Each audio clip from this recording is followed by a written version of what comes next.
Boa noite, pessoal. Desculpe o atraso, a nossa live ia começar às 18h30, mas houve esses problemas tecnológicos. Eu tive o meu computador onde eu estava, por alguma razão, estava sem som, e tivemos que atrasar um pouquinho, mas aqueles que, porventura, estão ligados, que, porventura, esperaram, com certeza terão uma noite muito boa de desvelamentos, de informações, porque o nosso convidado de hoje, nesse projeto Universidade Aberta, é um professor muito conhecido, não só em Porto Alegre, no Rio Grande do Sul, no Brasil, e inclusive internacionalmente, muito conhecido, Paulo Fagundes Vicentini. Paulo foi professor de História Contemporânea da URGS, um professor marcante.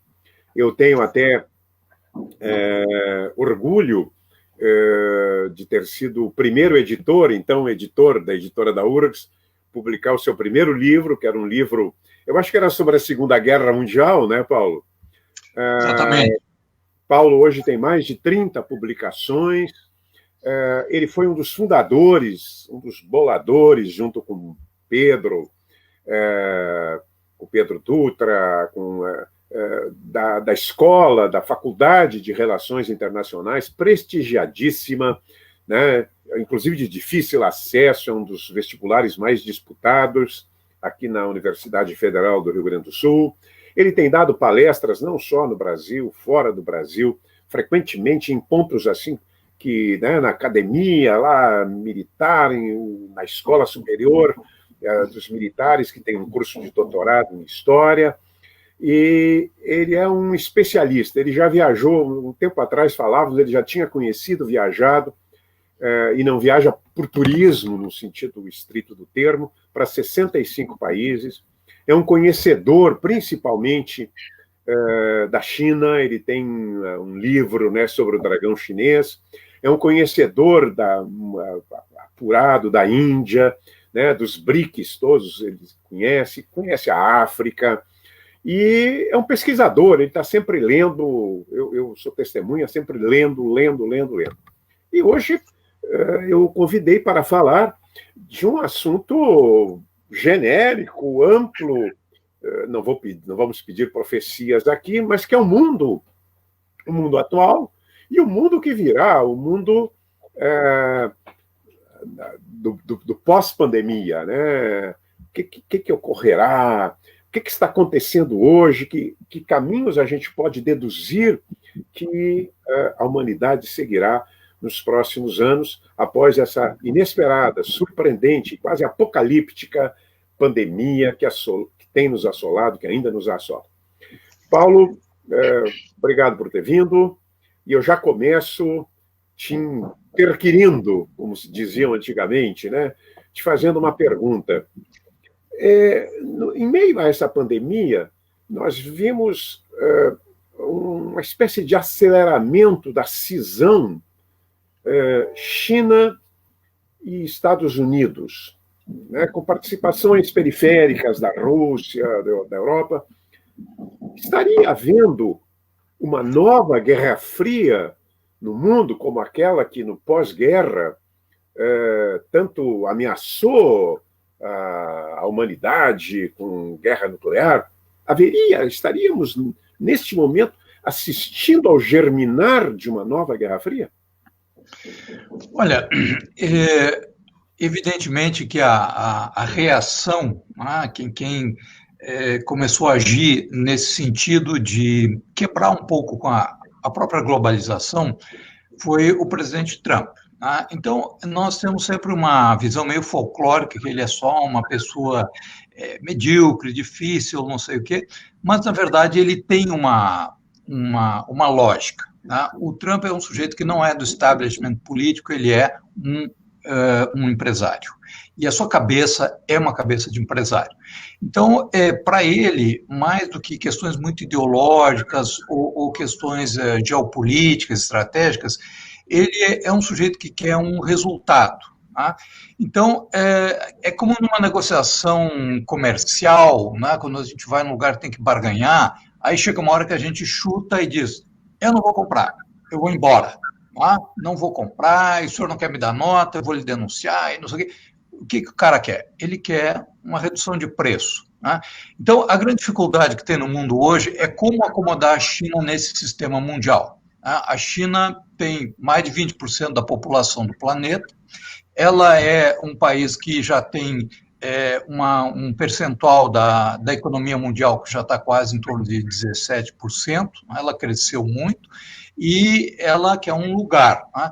E os Estados Unidos ele quer manter a posição que tem, e me parece que a razão dessa escalada, né, ela é uma razão de obrigar os chineses a fazer certas concessões, né, e, vamos dizer assim, compartilhar um pouco da sua recente prosperidade com o resto do mundo.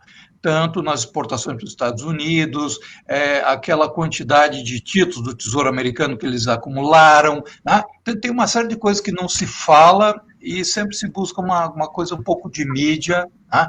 Então, assim, até agora, concretamente, essas pessoas querem chegar a um novo entendimento.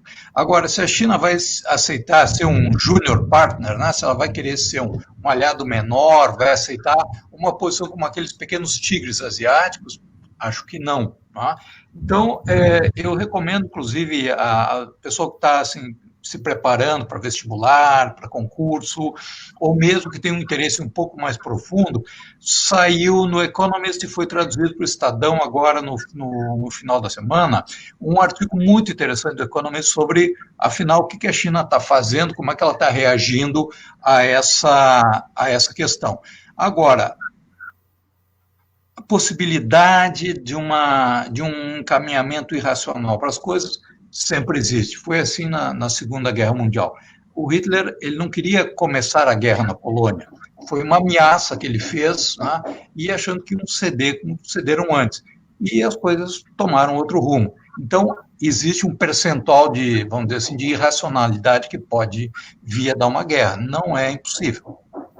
A questão nas guerras, claro que há N componentes, mas há sempre, e havia, especialmente na Segunda Guerra Mundial, um forte componente ideológico. Né? Havia uma ideologia extremamente suprematista. Como é que tu vês hoje a questão ideológica na China? Eu já aproveito para fazer uma outra pergunta.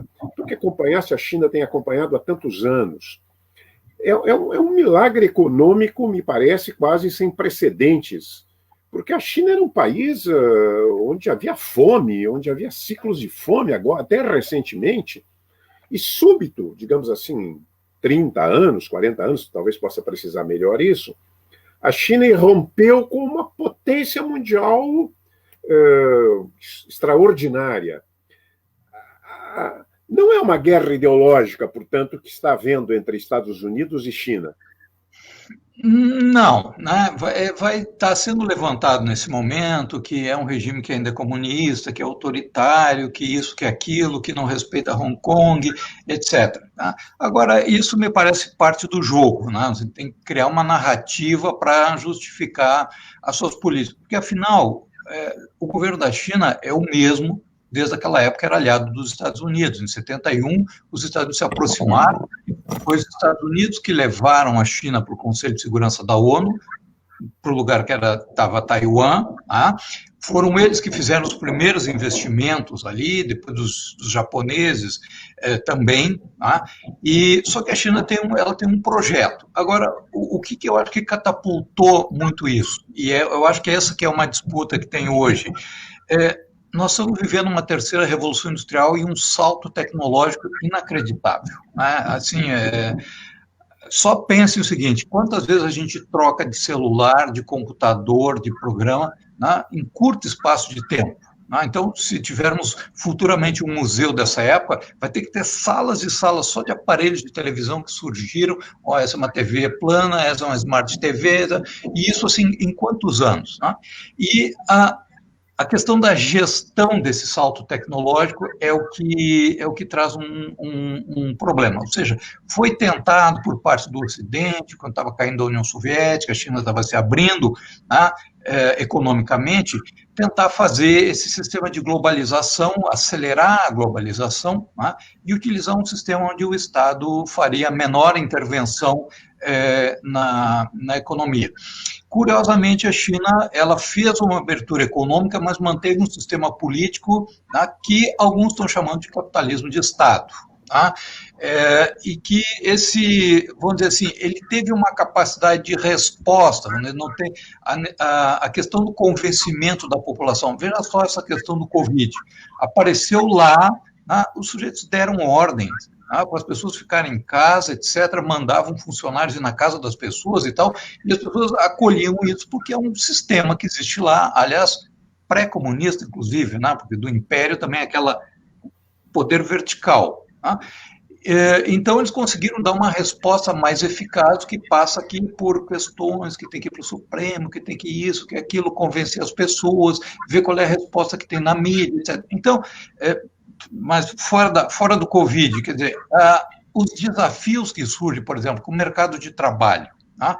Vamos pensar assim, uns 10 anos, 20 anos para trás, o que mudou o mercado de trabalho? Quais são as profissões hoje? Como é que se ascende a essas profissões? Foi uma mudança incrível. Então, aqui a sociedade ela vai se organizando assim, vamos dizer, na caminhada. E lá eles têm um tipo de planejamento que eles conseguem implantar mais rapidamente, né, respostas a isso. Então, eu acho que mais do conflito ideológico, tem um conflito assim de dois modelos de como que vai ser a gestão dessa sociedade ao longo do salto tecnológico. Né? Então, tem uma resposta que não é só chinesa, é uma resposta asiática, tá? Singapura, Japão, os outros países e tal, e tem uma resposta, vamos dizer assim, como essa do Ocidente, que optou por menos intervenção, menos dirigismo, vamos dizer assim. E esses dois modelos estão se chocando na base do que são os resultados obtidos. Né? E esse é o problema que está na mesa. Sim, então tu acha que essa cultura, existe uma pré-cultura asiática, né, de disciplina, de ausência de tradição de valores liberais democráticos, né, e que favorece a implementação de projetos, digamos, organizados, disciplinados, de trabalho e de desenvolvimento, né? Quer dizer, há uma cultura prévia, né, anterior realmente ao comunismo, no caso da China, né?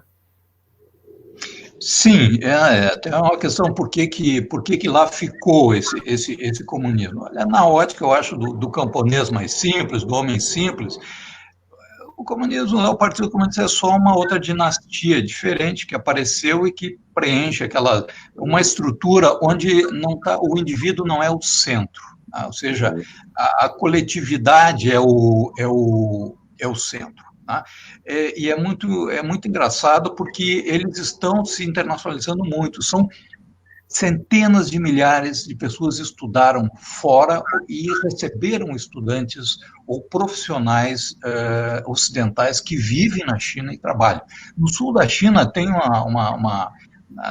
do Shenzhen ali do lado, tem tipo uma cidade satélite que eles chamam de Chocolate Town, porque só tem africano que faz, pessoas africanas que estão lá e que fazem comércio de produtos chineses. Mas, enfim, isso é uma característica asiática e exatamente o que está em discussão hoje é quem é que terá a resposta para, vamos dizer assim, quando aparece uma emergência como esse Covid, né? E aí, os ministérios da economia, não só do Brasil, mas outros, se deram conta que na hora de implementar um programa de ajuste, tinha um certo caos jurídico sobre as profissões para saber assim, o sujeito está registrado como empresa, mas ele é, na verdade, um indivíduo que está sem trabalho, porque toda a área dele fechou. Tá? Então, eles tiveram que ampliar o volume de ajuda porque na contabilidade dos ministérios as pessoas estão registradas como CNPJ, tá? Na verdade, eles são um indivíduo. Então, o mercado de trabalho está mudando muito rapidamente, trabalho por aplicativo, tá? E eles têm uma capacidade de resposta. Agora, não quer dizer que as pessoas, assim, acreditem, né? Eles têm por exemplo, é curioso isso. Ao mesmo tempo que eles têm um imenso orgulho das suas realizações, as meninas de 15 anos na China, elas não querem mais uma festa de debutantes, elas querem uma cirurgia para arredondar os olhos e ficar mais bonita como os ocidentais. É curioso isso.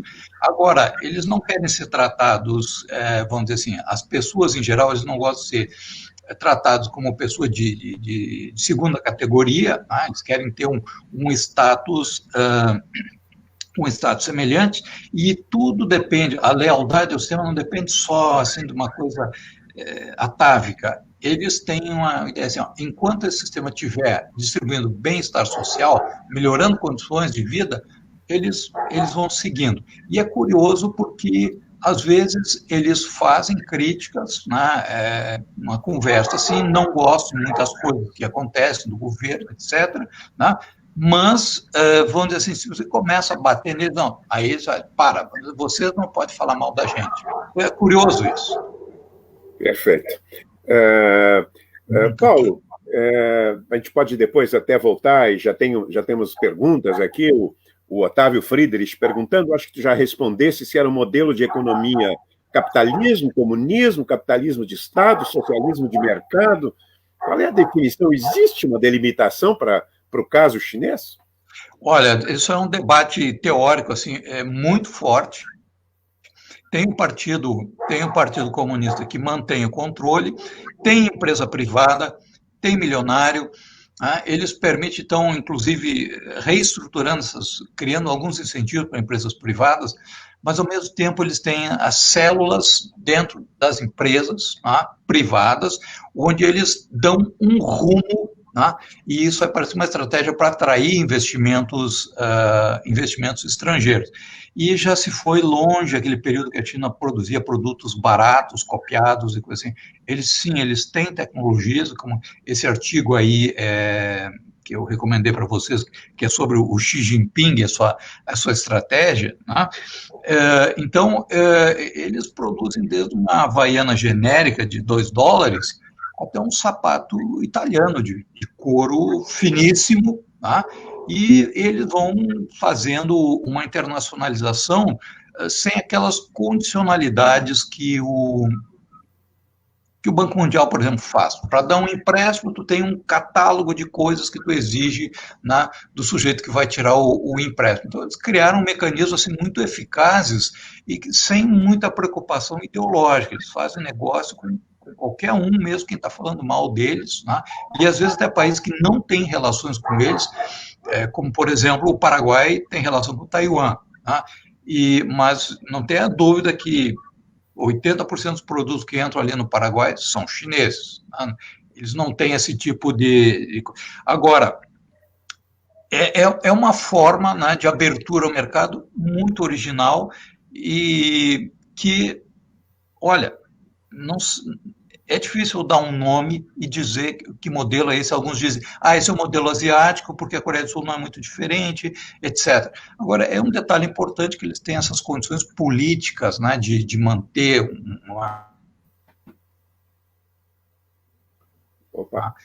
o que eles não querem. Estou tendo problemas aqui de audição, não sei se... Tá me ouvindo bem, Paulo? Sim, perfeitíssimo. Tá. Temos aqui uma pergunta do Eric. Ele pergunta o seguinte: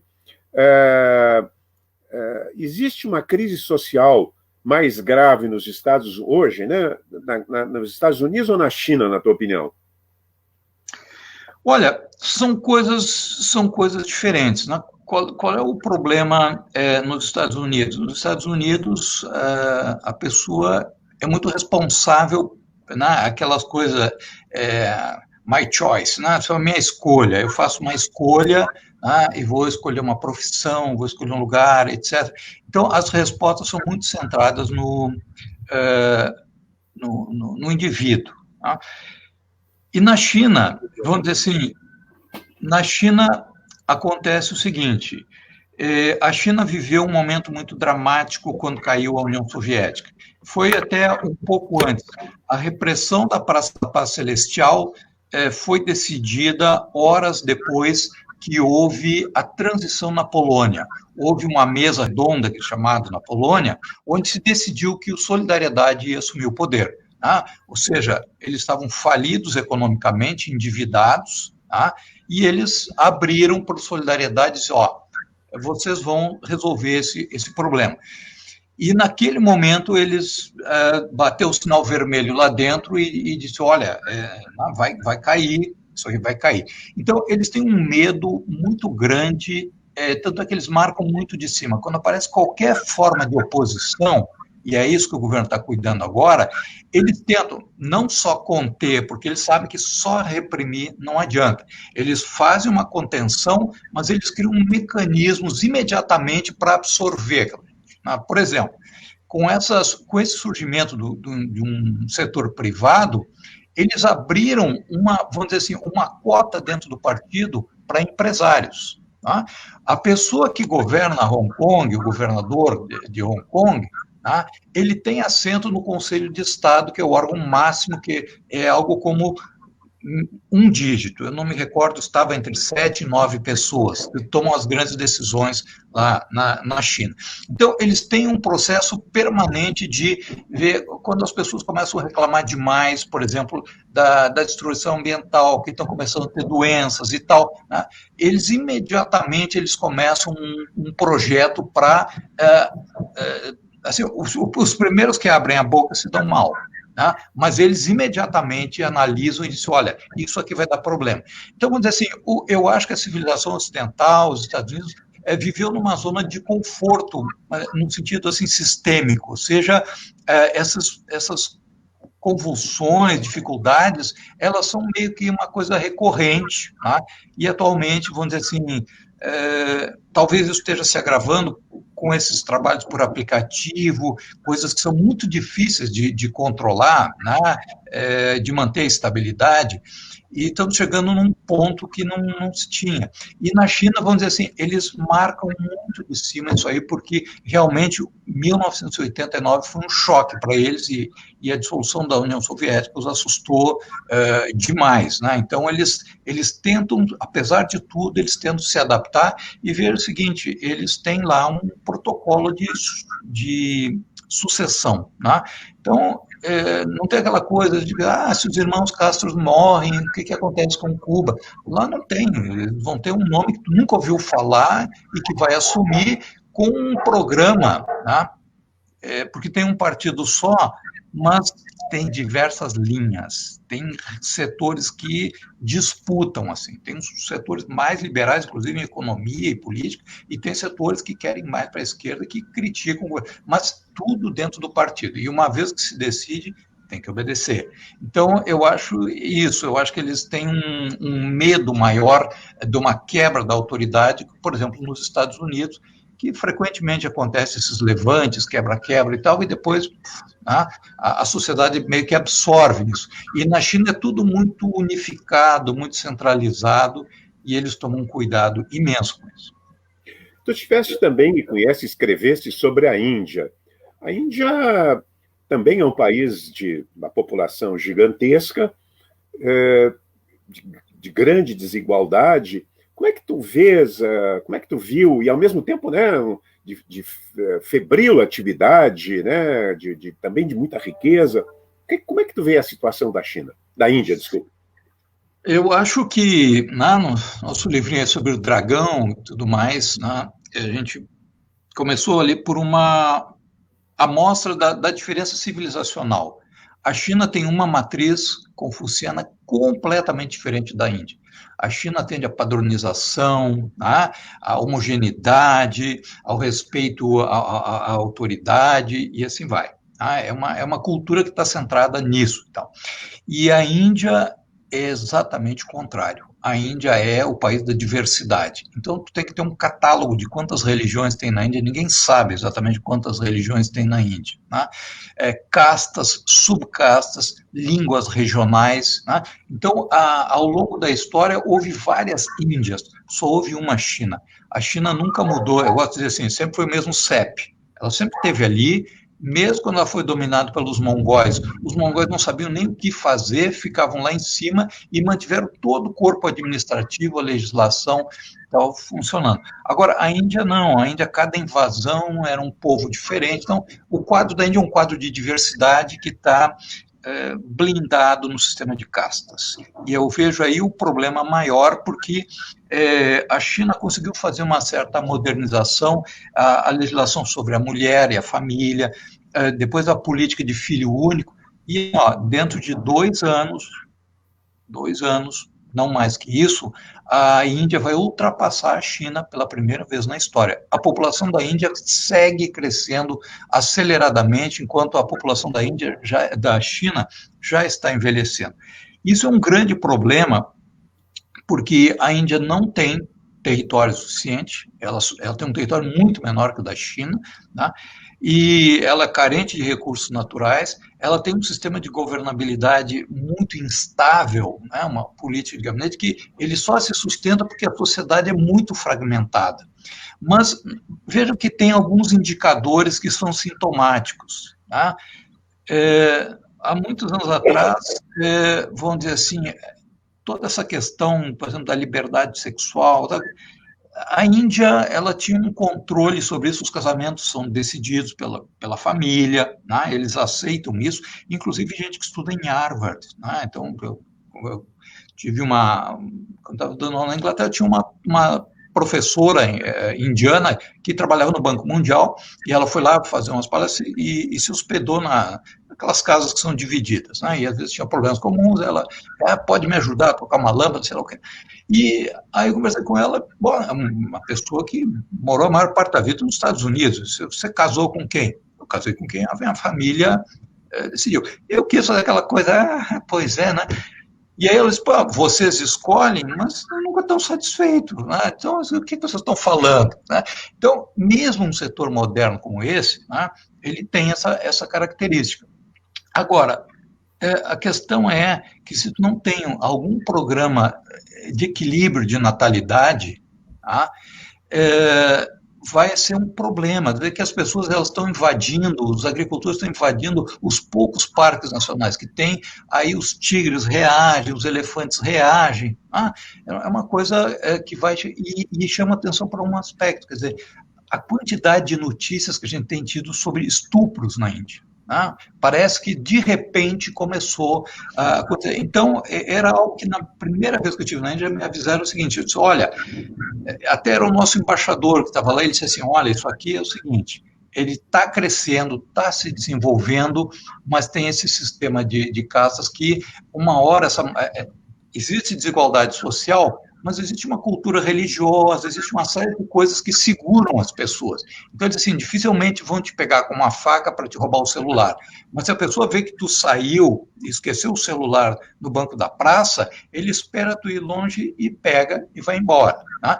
Quer dizer, mas eu não sei o que vai acontecer daqui a um tempo, quando esse desenvolvimento começar a bater nas estruturas culturais que tem no país, e que eu acho que é o que está começando a acontecer. Então, assim, essa quantidade de estupros que começa a acontecer, eu acho que não é só porque antes não divulgavam e agora divulgam. Eu acho que as pessoas estão começando a perder alguns referenciais. E a Índia é uma potência nuclear, tá? E a gente não sabe onde é que vai parar isso. Acho que, em princípio, tem uma certa racionalidade com os vizinhos, não quer briga com a China, mas, ao mesmo tempo, não quer e não pode ficar para trás, porque vai ter 1 bilhão e 400 milhões de pessoas para alimentar, né? E isso é uma coisa muito complicada. Quando o primeiro-ministro, 4 horas antes, diz que vai fechar todo o país, as pessoas ficaram em pânico. A maioria dos trabalhadores vive na cidade de segunda a sexta. Eles dormem na rua. À noite é uma coisa impressionante. As praças é cheio de gente dormindo. porque eles moram muito longe, daí no fim de semana eles voltam para casa com o dinheiro que arrecadaram com esse trabalho. Então, a possibilidade que isso venha ter impactos, né? Porque lá tem terrorismo, lá tem separatismo, lá tem até maoísmo, guerrilha maoísta, tem um pedaço lá, né? A rivalidade com o Paquistão. Então, é bem complicado e isso está tomando a minha atenção também. Vicentini, vamos abandonar um pouco o Oriente. O Oriente e vamos voltar aqui para o Ocidente. Tem-se assistido no Ocidente um fenômeno que talvez sempre tenha existido, eu não sei exatamente, não saberia, né? Ou pelo menos era comum até o pós-guerra, ou melhor, até o início da Segunda Guerra, que digamos assim, uma, se não destruição, uma restrição dos chamados valores democráticos, liberais, né? E que se dá não sob a forma de ditaduras fechadas, né? Mas muitas vezes sobre simulacros democráticos, né? Ou seja, tem uma eleição, as eleições fraudadas, né? Uma espécie de populismo, né? Tanto, e curiosamente, tanto a direita quanto a esquerda, né? Nós encontramos esse populismo. Será que esses valores democráticos liberais estão em deterioração, estão afundando, ou isso é passageiro, ou isso é comum, tem sido comum na história do Ocidente no século XX?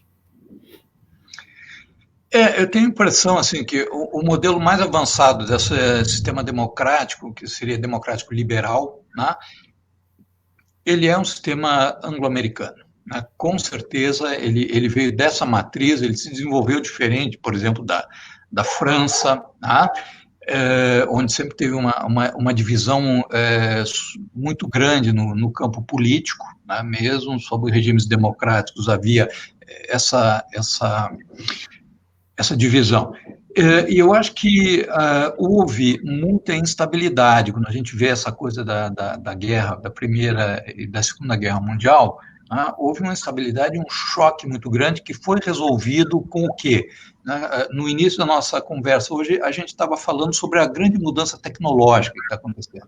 E é uma tecnologia que está aplicada diretamente à produção. Tá? Então, hoje em dia, eu fui fazer uma maquininha daquelas de banco ali, porque às vezes dá palestra, as pessoas querem comprar livro e tal.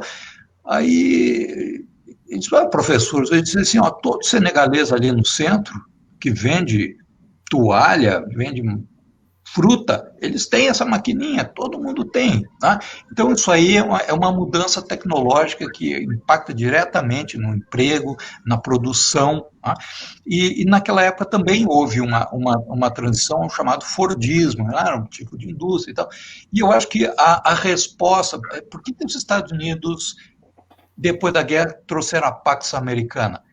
Eu acho porque os Estados Unidos não era só pela bomba atômica, o dólar, por não ter sido atacado, por ter Hollywood, mas eles criaram uma matriz, uma resposta a essa crise, que é um capitalismo meio de fachada keynesiana, né, com certos equilíbrios, vamos dizer assim, e criou a sociedade, uma sociedade de consumo, né, que ela vai possibilitando consumo, etc., que alguns autores até chamam assim, de democracia de consumo. E é interessante, a participação política nesses países, quando a prosperidade aumenta, a preocupação com a política, então, onde o voto não é obrigatório, nós vemos coisas muito curiosas. Né? À medida que a prosperidade avança, o interesse político declina. Tá? São pessoas mais idosas, daí que votam, pessoas maduras, os jovens não estão interessados. Eu estou vendo aqui que o Rodrigo tem uma pergunta sobre Coreia do Norte e Cuba, uma coisa interessante. Né? Na Coreia do Sul, a maioria das pessoas não tem mais nenhum interesse na unificação. Tá? E principalmente, onde é que tem ainda gente que quer a unificação? Acima de 45 anos de idade. Os mais jovens dizem assim, nós somos um país rico, de primeiro mundo. Aqueles caras ali são complicados, aqueles velhos são atrasados, difíceis de tratar. Para que nós vamos fazer isso, ficar pagando que nem a Alemanha Ocidental teve que subsidiar depois o reequilíbrio lá da economia da Alemanha Oriental? Então, é curioso isso, e uma vez eu estava em Seul e deu uma dessas crises que dizia que ia começar a guerra e tal, e eu saí perto do hotel e disse, olha, tipo assim, ali, tipo Lima e Silva, né? Uma ruazinha cheia de barzinho e tal, eu fui ali, vou dar uma volta antes que o mundo acabe, né? Vou morrer aqui, então... Aí estavam todos os jovens ali tomando cerveja e tal, aquela... Aí eu cheguei, conversei com uns ali, perguntaram onde é que eu era, eu falei, aí, pô, mas vocês não estão com medo? Não. Isso aí, a cada 3, 4 anos eles vêm com essa história, esses velhos, eles discutem, chamam os líderes de velhos, né? Esses velhos ficam aí batendo boca e tal, imagina que a gente vai deixar, assim não vai acontecer nada, mas já temos compromisso para domingo aqui, não vai acontecer guerra nenhuma, né? Então, vamos dizer assim, essa sociedade, ela criou, né, uma estabilidade que serve de referência. Agora, exatamente, ela tem que responder hoje uma série de coisas que sei lá, me assusta um pouco ver, às vezes, como as pessoas, assim, ó, elas estão, segunda-feira, elas estão preocupadíssimas com um assunto, e na quinta-feira acontece uma outra coisa que deleta tudo. Parece que não tem capacidade de armazenar muitas informações e coisas. As pessoas vão para outro ponto e daí quando pergunta, é verdade, né? Bom, mas isso aqui é mais grave agora, né? Então nós somos tudo parece muito fugaz, assim, e os modelos políticos estão muito instáveis. E, às vezes, tem pessoas que têm acesso à palavra, que têm como se manifestar, a gente sabe o que é que eles pensam, mas, às vezes, tem uma maioria silenciosa que tu não sabe, que pensa que estão só preocupados com o futebol, com não sei o quê e tal, e quando vem uma eleição, eles vêm uma surpresa, né? E manifestações sobre determinados aspectos da vida social que a gente pensava que estavam superados e eles retornam com muita força. Então, é um período que eu só diferenciaria um pouco daquela que antecedeu a Segunda Guerra, porque naquela época havia assim, muita politização. As pessoas eram de esquerda ou de direita. Hoje ninguém mais sabe direito o que é isso, o que é ser de direita, o que é ser de esquerda, tá? E então é um quadro diferente e que abre perspectivas para isso aí que se chama de populismo, né? Em vários países é muito chocante, na Polônia, em outros lugares que estão inclusive questionando a União Europeia. Eles dizem, olha, vocês não estão nos dando dinheiro e ficam cobrando que tem que fazer isso, tem que fazer aquilo, não pode maltratar os ciganos, não pode fazer isso, não pode aquela outra coisa, as mulheres, e aí a gente pensa que isso aí não vai dar em nada, e quando vê o sujeito ganha avassaladoramente as eleições, né, bem limpas, vamos dizer assim, disputadas, né? Então, é um quadro novo que a gente tem que pensar, é um mundo que está aí para a gente pensar. E o caso da Inglaterra, hein, Paulo? Esse caso que ameaça desintegrar, tu acha que vai se desintegrar a União Europeia ou não? Olha, é o que eu estava dizendo no início, logo quando eu falei da invasão alemã na Polônia, que ela foi mais uma manobra, né? Inclusive ela foi cancelada horas antes, 2 dias antes, ela foi cancelada 2 vezes. E só na terceira vez que, hesitando, ele disse, não, vamos começar o ataque essa madrugada, porque os ingleses vão ter que se manifestar. Surgiu novos documentos e tal. E essa coisa do Brexit tem uma coisa que porque eu dei aula lá em Oxford e tal, e eu gosto muito da Inglaterra, eu gosto de viajar lá, aquelas cidades pequenas, os filmes, os centros culturais, as livrarias são fantásticas, e foi um choque, na verdade, porque o primeiro-ministro que fez essa proposta, ele achou que isso aí, ele aceitou fazer esse plebiscito, né, com a certeza absoluta que ele ia ganhar, né? E tanto é que jogou com o time reserva. E agora, né, o que aconteceu? Aconteceu que as pessoas do interiorzão, né, assim como dizem, o Trump que ele representa os Estados Unidos. Aí as pessoas se esquecem que a Califórnia, de um lado, e Nova York, enfim, esses dois lugares eles se conectaram bem a essa mudança que aconteceu, mas o centro dos Estados Unidos não. Nós temos cidades decaídas, áreas econômicas que decaíram, desemprego, etc. Né? E essas pessoas elas expressaram um voto de protesto. E é difícil dizer, às vezes isso aí é um voto, isso é um voto extremamente de direita. Então, a direita votou, mas não é só. Não tem aquela força toda. E na Inglaterra foi surpreendente, porque no centro da Inglaterra, onde foram as indústrias, foi avassalador, as pessoas foram votar. Enquanto que em Londres, eu tinha agora tem um encontro ali, eu não vou votar, porque tranquilo, isso aí está tranquilo. E as pessoas não foram votar. Por isso que daí, quando veio essa coisa de sair da União Europeia, eles ficaram enlouquecidos. Aí você conta assim, ó, que muitos daqueles profissionais de Londres nem são ingleses, eles são da União Europeia, porque você pode se deslocar livremente, as empresas querem contratar o cara melhor, independente se ele seja alemão, francês, espanhol, inglês, e cheio de inglês trabalhando também no continente. Então, vamos dizer assim, de repente eles ficaram com uma agenda que eles não conseguiam mais recuar. Tá? Então, foi algo muito chocante, e eu acho que coincide muito, vamos dizer assim, a gente está vendo muito um conflito aparente entre os Estados Unidos e a China, mas a gente não vê muito o conflito que está havendo entre os Estados Unidos e a Alemanha. Tá?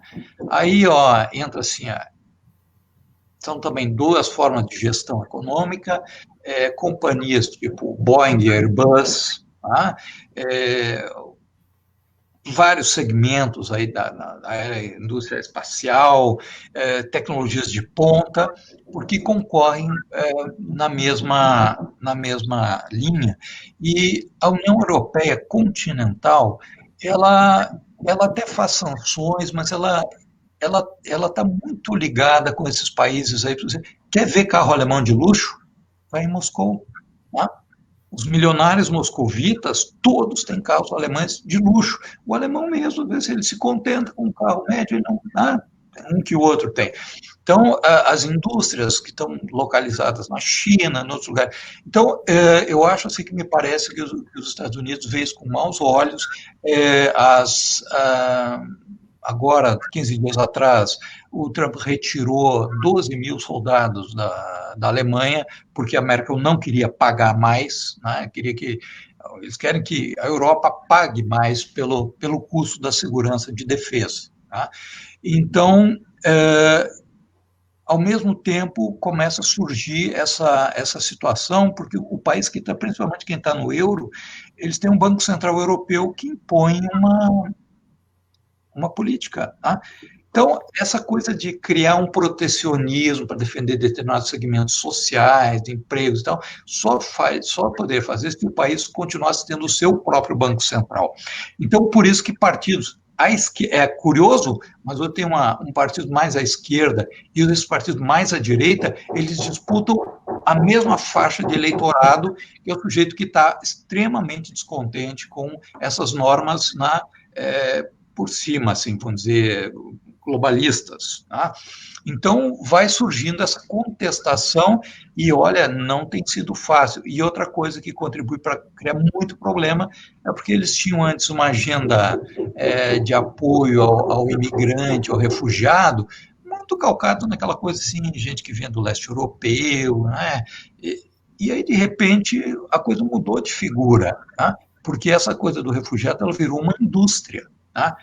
Os sujeitos que aportam naqueles barcos ali na Itália não são as pessoas mais pobres que tem. Aquilo ali, a família tem que juntar dinheiro para eles atravessarem o Saara, depois se juntam tudo, que já estão com pouco dinheiro, aí se amontoam num barco, e aquilo ali custa, assim, por cabeça, olha que aí tu tem que aquelas moedas dele lá não vale muito, mas 2 a 3 mil dólares, a 4 mil dólares por cabeça para o sujeito sair do centro da África e chegar lá. E às vezes são lugares que não tem guerra nem nada. Então isso começa a criar uma situação que é diferente nos Estados Unidos. Né? Os Estados Unidos é um país de imigração. Mesmo que ele faça um controle sobre os mexicanos, quando a gente vê o documentário é muito interessante. Tá? O patrulheiro que está reprimindo a entrada de mexicanos é José González, né? O americano fardado que está ali impedindo é primo do outro. Tá? Então, é um controle mais do que um total impedimento, vamos dizer assim. Agora, a Europa ela é pequena, são países mais homogêneos, com uma cultura mais consolidada, né? Então a absorção desses imigrantes ele é muito complicado às vezes. Tá? Não é só uma questão econômica também. E eles têm um estado de bem-estar social que está sofrendo erosão, né? As regras, então, o custo da mão de obra lá é muito grande, tá? Todas essas questões assim. Então, isso aí fermenta também esses movimentos de extrema-direita. Por exemplo, a Hungria foi punida pela União Europeia porque o governo húngaro botou um carro de som e distribuindo panfletos em Bruxelas falando mal de todas as regras que a União Europeia tem, inclusive assim, com manifestações antissemitas, coisas dessa natureza. Aí eles sofreram lá uma punição meio simbólica e foram juridicamente obrigados, a polícia confiscou o carro, essas coisas todas. Então, veja assim, ó, até uns 10 anos atrás, por aí, nós tínhamos assim a União Europeia como uma coisa que estava dada, um modelo que todos devem seguir. E hoje, tá, é muito incerto o que vai acontecer. A Júlia Kras perguntou aí sobre essa ascensão desses movimentos de direita, tão dentro desse contexto, esses movimentos de direita na Europa? Sim, sim. E veja que assim, ó, tem movimentos, aqueles momentos de extrema direita, vamos dizer, os herdeiros, né, dos que perderam a Segunda Guerra Mundial ficaram nas sombras, ficaram nos outros partidos e hoje eles podem se expressar. Né? E eles rapidamente, à medida que eles vão tendo sucesso, eu acho que o controle desses movimentos é capturado por elementos que eu diria assim, extremamente oportunistas. Tá? Então, é difícil, às vezes, saber exatamente quem é o ideológico e quem é o oportunista nessa história. Então, quando essas agendas, quando eles veem que começa a haver um eleitorado que busca essas questões, alguém mais articulado do que um simples fanático começa a manipular esse movimento. Inclusive conseguem, como na Áustria, veja bem, um país como a Áustria, um país neutro, etc. E tal, você vê, os caras estão no governo, com uma parte do governo, ou até com todo o governo, tá? Como houve na Itália, como houve em vários locais. Até o momento tem sido um pouco contido isso, vamos dizer, há ainda mecanismos, tá? Mas não está muito claro onde é que isso vai parar, e nós vemos, assim, vandalização de cemitérios judaicos, de monumentos de gente que lutou contra o nazismo na Segunda Guerra Mundial, tá? E assim vai, assim vai. Então, esses fenômenos estão se tornando mais numerosos, e eu acho assim que nunca se acreditou muito que eles pudessem colocar o sistema em xeque.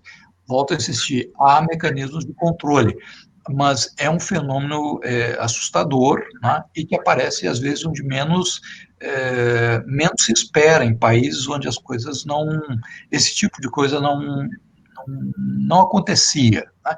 E eu acho que no leste europeu tem um problema extra, que é uma espécie de frustração. Eles saíram do comunismo e disseram assim, bem, agora nós vamos ser União Europeia e nós vamos enriquecer. E não foi bem isso que aconteceu. Então, as crises financeiras, como a de 2008, a crise do euro, que bateu muito, e as demandas que, vamos dizer assim, que existem sobre as medidas macroeconômicas, e eles sentiram que a população estava descontente, e essas lideranças foram ao encontro desses movimentos, né, e incorporaram, vamos dizer assim, cada vez mais pessoas. Então, vamos dizer assim, só para dar um exemplo, o Soros criou em Budapeste uma universidade centro-europeia, que era para difundir valores democráticos, liberalismo, etc., etc. Né? Era uma referência ali, ele botou muita grana nisso. No ano passado, essa universidade teve que se retirar e ir para Viena, né? Porque o governo húngaro criou tantas pressões contra, e botava a gente fazendo manifestações, e entrava na justiça contra, né, e que chegou um momento que não havia mais clima, né, as pessoas eram ameaçadas, então se retirou. Então é algo, vamos dizer assim, que é novo, e a pergunta aqui do Otávio, se essa ascensão, ela acaba contaminando a agenda, né, dos outros partidos, sim, né, partidos progressistas e tal. Né, então, o quadro é muito complicado, e eu acho que, falo em partidos progressistas, eu acho assim que eu escrevi um artigo que está no Jornal da URSS e está lá no site do nosso núcleo, lá o Nerint, me pediram uma coisa sobre o Covid. Era meio que para discutir uma tese do Chomsky, que era sobre, ele dizia que havia uma internacional reacionária e surgiria uma internacional progressista como resposta a isso, e eles citavam N coisas, movimentos de protesto, movimentos de ajuda às pessoas necessitadas, os médicos de Cuba, as ajudas financeiras que vinham da China, não sei o quê. Isso, olha, o Chomsky, ele é um sujeito tal que tem os seus valores, é um sujeito coerente com as suas coisas e tal, mas ele não tem um diálogo muito claro com a realidade. Né? Então, comecei a desconstruir um pouco essa visão que ele tinha, e dizer assim, não existe uma união de forças hiperconservadoras. Há interesses divergentes, tá? Muito grandes, às vezes entre países que têm regimes muito, muito semelhantes. Coisa interessante, a China e o Vietnã, tá? A geopolítica do investimento no Vietnã é muito engraçada. Eu visitei as indústrias lá, escuta, mas não tem indústria chinesa, tinha indústria de Taiwan, tinha indústria japonesa, tinha indústria americana, tinha muita coisa de Singapura. Eles, não, a China a gente não, a gente quer manter uma certa... São dois regimes que dependem um do outro para sobreviver, mas o Vietnã não aceita ser, e eles têm litígio, não aceita ser secundário, e eles têm um litígio muito forte entre eles. E no campo conservador, eu acho que também existe, na verdade, uma disputa entre empresas, né? É uma coisa que as pessoas não mapeiam muito bem, mas as grandes corporações hoje elas são players no sistema mundial, inclusive as russas. Quer pensar um pouco nessa coisa da Venezuela, e quando você vai ver, são empresas da área petrolífera, porque a Rússia não só exporta, hoje ela tem grandes indústrias, grandes empresas do setor petrolífero que compram direitos, né, em outros lugares para explorar e fazer dinheiro, simples assim. Tá? Então eles fazem esse jogo de cena, às vezes e tal, né, mas tem interesses econômicos. Então, mostrei que há, vamos dizer assim, um descontentamento da população muito grande, uma série de coisas, mas que do lado progressista, o problema é que eu acho que em 150 anos, o tal do campo progressista nunca teve tão confuso. Né? Às vezes a gente até que é militante, assim, eles dão umas opiniões que... Por que você está nesse partido se você pensa isso? Tá? Então, tem uma agenda que se fragmentou muito em pequenas causas. Né? Então, a causa do animal, a causa disso, daquilo, daquele outro. Né? As pessoas têm assim e dizem, não, a soma de tudo isso dá uma maioria. A soma das partes nem sempre dá uma totalidade. São coisas que, às vezes, têm conflitos, agendas que têm conflitos internos. Agora, apesar de tudo isso, eu nunca fui um pessimista. Eu acho que isso aqui vai obrigar as pessoas e as instituições e os movimentos políticos a se repensarem. Né?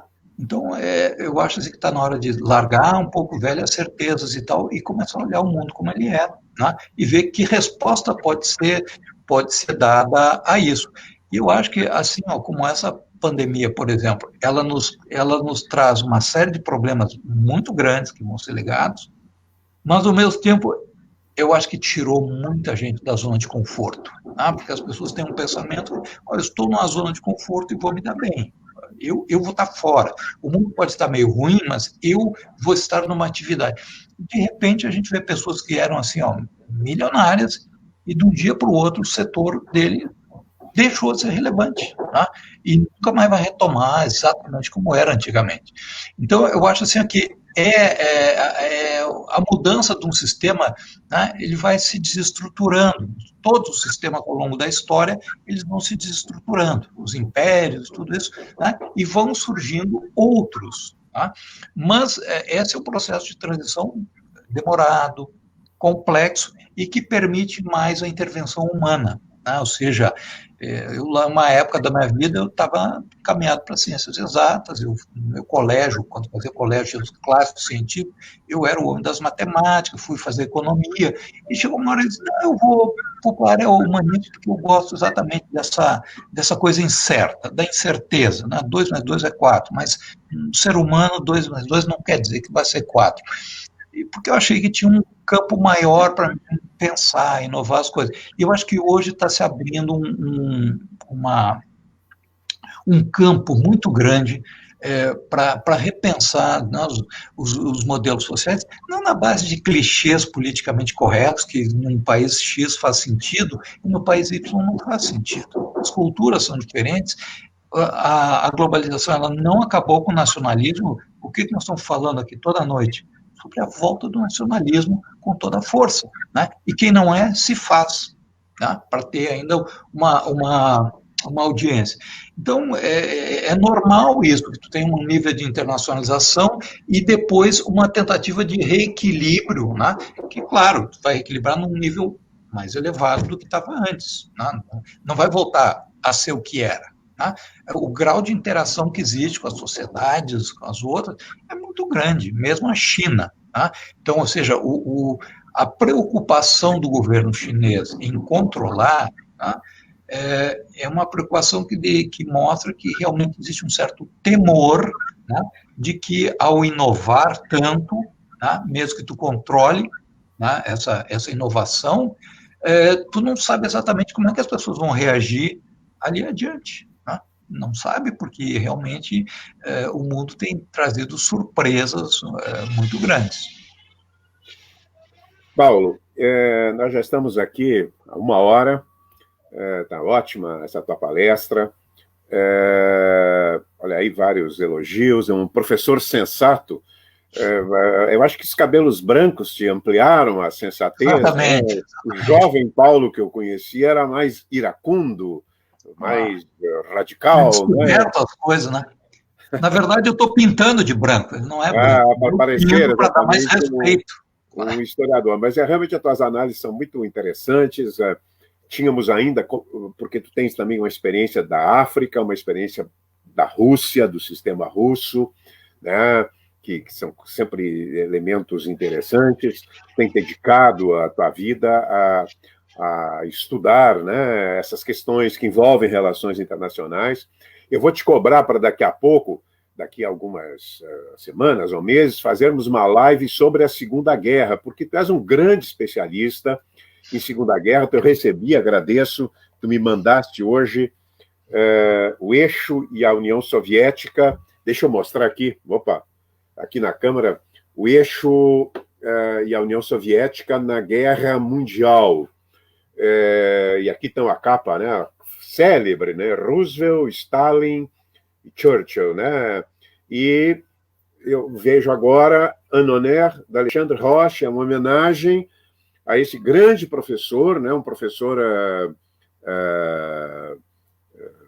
extraordinário, eu fui aluno dele de francês, era um dos maiores palestrantes que eu vi, que também tinha um grande conhecimento de história, né, especialmente de história internacional, história europeia. Tu quer falar 2 minutinhos desse livro? Eu tenho outro livro que eu gosto muito, e que é este aqui, que eu acho que é um dos teus últimos livros, Século XXI, Conflitos, Impasses e Conflitos.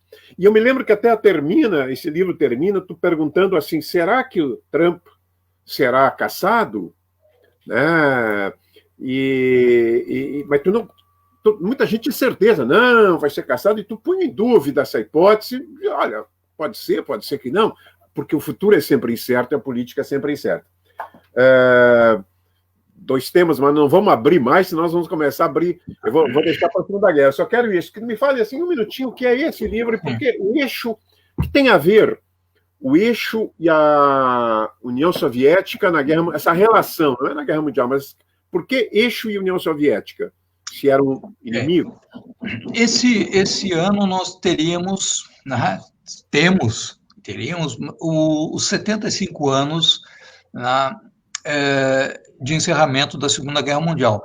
Estava previsto um conjunto de seminários pelo mundo inteiro, publicações, atividades, e a pandemia desorganizou isso completamente, né? E tem surgido, em função das atuais tensões que nós analisamos hoje, né, com a China, com a Rússia, com a Alemanha, né, tem surgido uma tentativa de desconstruir, vamos dizer assim, as narrativas que haviam sobre a Segunda Guerra Mundial. Né? Então, questionamentos e tal. Então, o que a gente pode fazer, né, com relação a isso?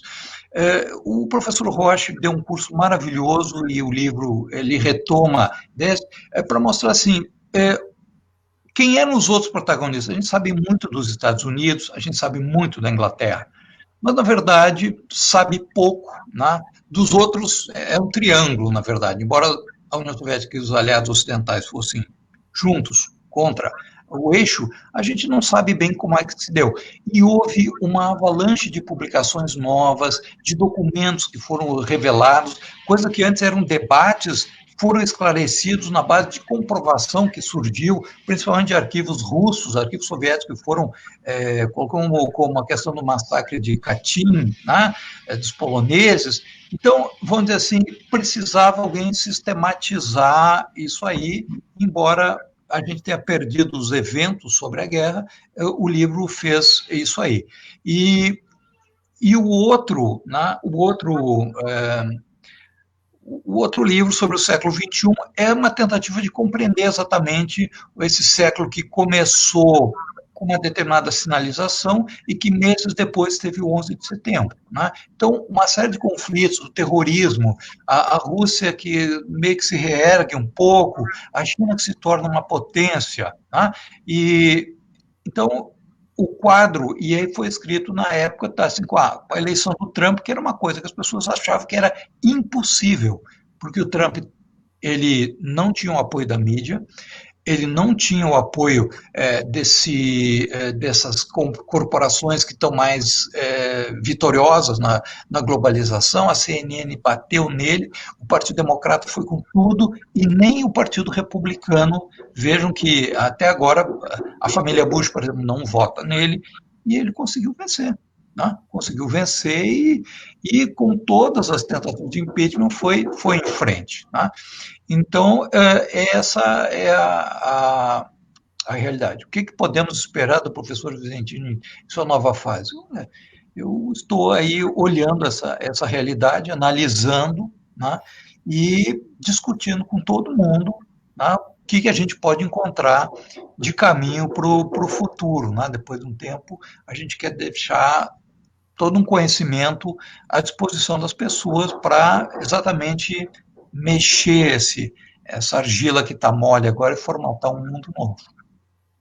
A professora Nair Tesser, professora que foi aposentada do Instituto de Letras, querida amiga, e que cantava, ela de manhã, 8 horas, ela cantava pelos corredores, a Napola, injetava alegria no lúgubre campus, então lúgubre campus, nos anos 70, agradecendo, obrigado por essa aula genial e ao mesmo tempo simples, e dizendo, professor, o vício acadêmico não atingiu. Isso é uma coisa que eu percebo, inclusive, nos teus livros todos, que fui lendo todos, que tinha ainda um traço acadêmico no estilo, né, quando tu começaste, que é normal, né? A pessoa está na academia e escreve como um acadêmico, mas depois foi se soltando e hoje eles perderam aquela rigidez, aquele vocabulário um pouco restrito ao mundo acadêmico, né, e se tornaram livros interessantes para qualquer leitor que goste de história. Né? Então, é um elogio, eu acho que isso é um belo elogio, né, que certamente tu gostasses de ouvir. Eu agradeço muito, porque esse é o meu objetivo. Eu continuo achando que a universidade tem algo muito positivo, que é o conhecimento que tem lá dentro. mas eu acho que com o passar do tempo, mecanismos muito burocráticos dominaram, sabe, lutas pelo poder, é uma coisa fechada, falando para si mesmo, uma linguagem impenetrável, e não foi para isso que eu entrei na universidade. Eu deixei outras profissões para ir para essa área, e exatamente a minha ideia sempre foi chegar no público. Então, eu também escrevo uns livrões que eu sou obrigado a escrever, porque uma pesquisa você tem que fazer aquilo ali. Agora, assim, isso aqui merece uma versão light, para as pessoas que não estão na universidade saberem o que a gente, ah, o que a gente faz, o que a gente pensa, e eu acho que falta muito isso, sabe? Falta muito. Muito bem. Eu vou te agradecer muitíssimo. Vamos deixar marcados daqui a pouco essa live sobre aí, que vai dar uma aula sobre a Segunda Guerra Mundial. Já foi hoje uma aula, né? Ainda que eu tenha te interrompido com questões. Nessa próxima quinta-feira, eu quero convidar todos para o projeto Os Livros de Nossa Vida, que teremos a participação daquele que eu reputo como, na minha opinião, o melhor crítico literário da imprensa brasileira, aquele jornalista que faz excelente crítica literária, é um gaúcho, mora em São Paulo há muitos anos, trabalhou quando jovem aqui na Zero Hora, Jerônimo Teixeira.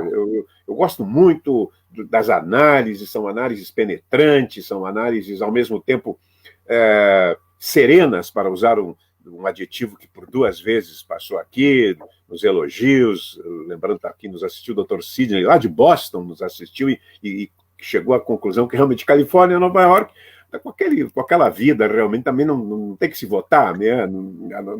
Talvez vão votar agora, né?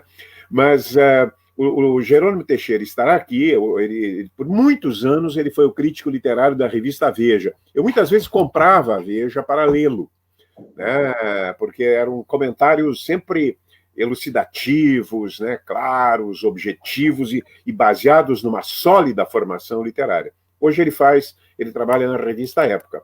Ele vai estar aqui conosco, indicando livros, falando dos livros da sua vida, dos livros que o marcaram, dos livros que merecem ser lidos, nesta quinta-feira, às 18h30. Então, mais uma vez, muito obrigado.